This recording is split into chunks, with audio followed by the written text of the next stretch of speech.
hizo en la universidad donde era profesor, nada más. Hablaba correctamente el francés y podía escribir en francés, pero su literatura era absolutamente en español. Y no solamente en español, era en el español que se habla en la Argentina y en el español que hablamos en la provincia de Santa Fe, que no es el mismo español que se hablaría en la quebrada de Humahuaca o en la región de Cuyo. No es el mismo español, lo sabemos. Él hablaba el español de Rincón, de Colastiné, de Rosario. Cuando venía a la Argentina, puesto que venía todos los años, hacía un par de viajes por año, nunca perdió el contacto con el país, traía siempre una libretita de apuntes donde anotaba cosas. Y entre las cosas que anotaba modismos o expresiones que le llamaban particularmente la atención. Aunque no era tampoco un escritor regionalista que, digamos, en su literatura utilizara esas formas de una lengua puramente regional. No era de esos escritores que hacen hablar a sus personajes con las formas absolutamente típicas del lugar o la región donde ellos sitúan sus historias.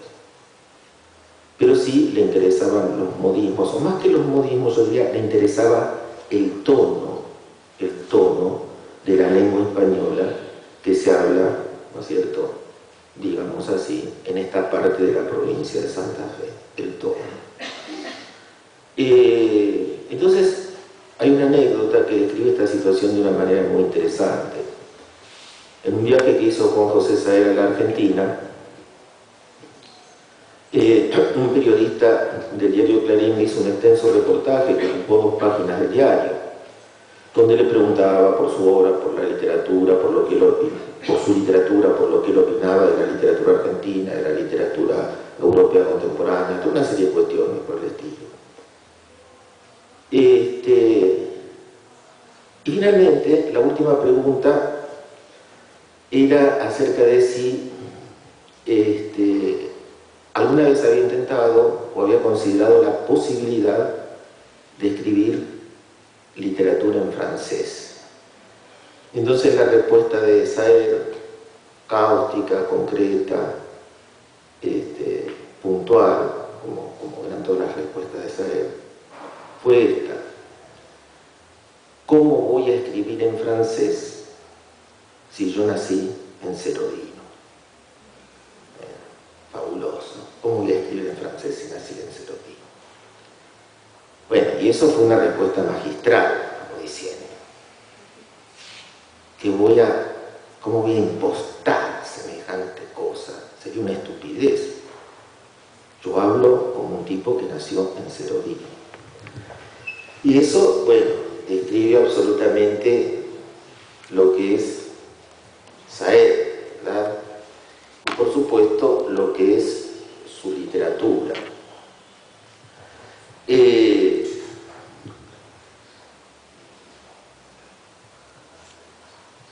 ¿Qué habría que decir como para poder caracterizar a su literatura? Que su literatura es, en primer lugar, y esto tiene que ver con el proyecto que presentaron las chicas, es una representación de un cierto espacio, ¿no es cierto?, de una zona.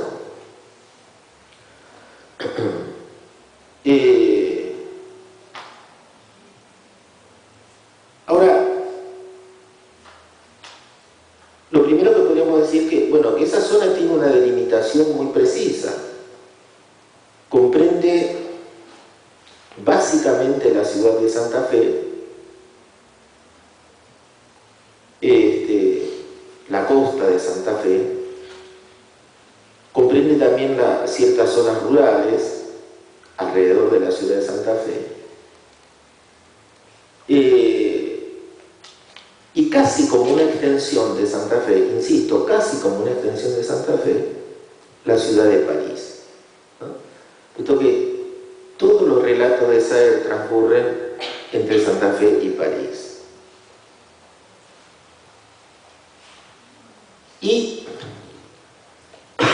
Y esa zona tan particular y tan bien delimitada está poblada por un conjunto de personajes que representan a distintos estratos sociales de esa región tan singular. Representan a lo que serían, digamos, sectores de las capas medias urbanas, y también representan a los sectores de las clases bajas rurales. En una novela como El limonero real, ¿no es cierto?, los protagonistas son una familia de campesinos que viven en las afueras de Santa Fe,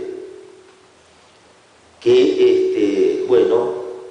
viven las peripecias que tienen que ver con una cosa muy ritual, como es para ellos preparar el asado del cordero que se va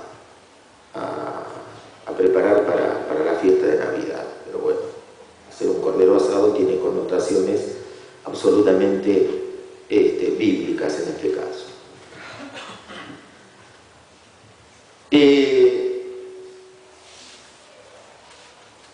Y lo que ocurre con este conjunto de personajes representativos de estos dos estratos sociales es que constituyen una especie de, podríamos decir así, elenco estable.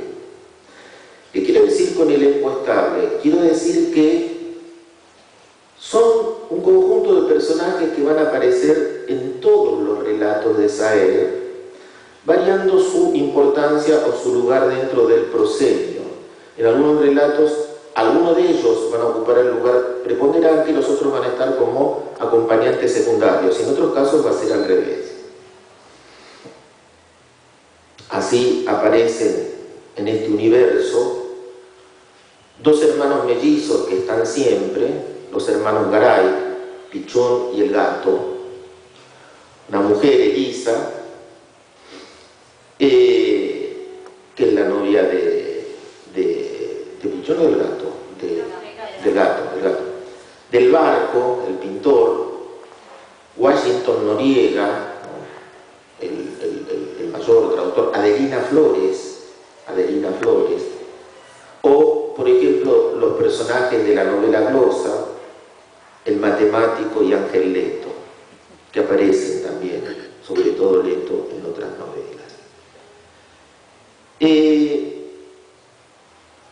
Decíamos que estos personajes reaparecen en todos los relatos de Saer. Saer escribió muchas novelas y muchos cuentos.